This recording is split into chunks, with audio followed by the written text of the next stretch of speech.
Ah, yung nung narinig ko po yung message, bumalik po yung memories na parang yung na-experience po namin dun sa loob ng bahay na every time po na sinasabihan po kami, ko yung nakakausap po namin. Heart, mararamdaman mo po talaga sa puso mo eh, na ayun, kaya nalungkot po ako. And masaya para sa Big Four and sa magiging big winner, syempre. How about Dongpak? Dongpak. Well, yung message talaga actually ni Big Brother, ano yan, tama yung sinabi ni Miss Kim na tagos talaga yan sa puso ng kahit sino makakarinig sa kanya, especially kapag mga ganitong moments na up and down and now nandito na tayo sa final stage. So, ibang-iba yung feeling kapag si Kuya mismo ang kausap mo at talagang naririnig mo sa kanya word ka. Yes, sir.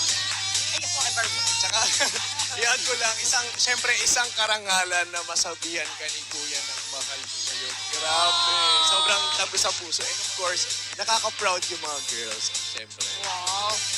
Therese.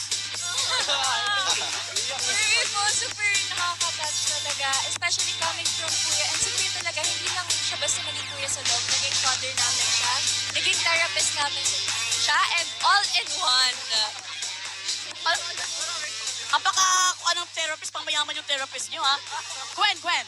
Para sa akin, sobrang heartfelt talaga yung message nila sa isa't isa, si Big Brother at saka yung, syempre yung Big Four natin. Talagang kitang-kita naman namin yung teary-eyed almost lahat. And talagang feel namin na deserving talaga sila sa Big Four spot nila. So, abangan natin yung Yes. Attorney Johns. Attorney. Salamat po talaga kay Kuya. Lahat po ng mga sinasabi ko ni Kuya, nakaka-touch po talaga sa puso. At talagang tatak po talaga sa puso at utak yung mga sinasabi ko. Kaya Kuya, sobrang salamat po. Alam mo, tumatak din ang boses mo sa amin dito ngayong gabi, John.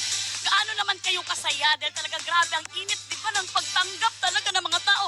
Ngayon nyo talaga to nakita first hand in your eyes. In your eyes? Ngayon, yung talagang alam na alam nyo na gano'n nila kayo kamahal. What is the feeling? Yes. Actually, very overwhelming. Pero sobrang nakakasaya sa puso. Super, hindi po namin na-expect na ganun nila kami mamahalin ng And siguro sa lahat ng mga supporters and lahat ng fandoms, grabe, kayo yung reason kung bakit buhay na buhay din, syempre. Totoo yan. Totoo. We owe it super- to the audience. Kaya super thankful din kami kasi naging inspirasyon kami ng mga housemates din. At syempre si Kuya din. Kaya Pero maraming salamat. may I say lang ang galing nyo kanina sa opening. Thank you po. Thank you, Alexa. Ginit nyo. 101%. Wala eh. Ay, lalo na si ko auntie. Alam mo, sa sobrang galing Auntie. namin dalawa ni partner, talagang nagkaroon pa ng exercise dun sa likod si partner, ha? Na talagang di niya na pa. Pero we're so very proud of you dahil hindi mangyayari itong ganito talagang kalakas na 1 million plus live viewers kung hindi dahil sa inyo. Proud ba kayo sa mga sarili ninyo? Yes, sobra po. Yes, and we are so proud of each and every one of you. Pero mamaya na natin ituloy ang big chikahan natin dito sa Dolphy Theater at ibalik na natin dyan sa update ni Kuya Robbie, Ate V, Ate Kim. Anong balita? By ABS-CBN. Gen 11 at sa puntong ito kasama na po natin to announce the name of our second big placer and big winner, the Chief Operating Officer. As affiliates ambassador contract worth 400,000 pesos at ready na ang lahat para sa lubungin ng ating second big placer, Ate V.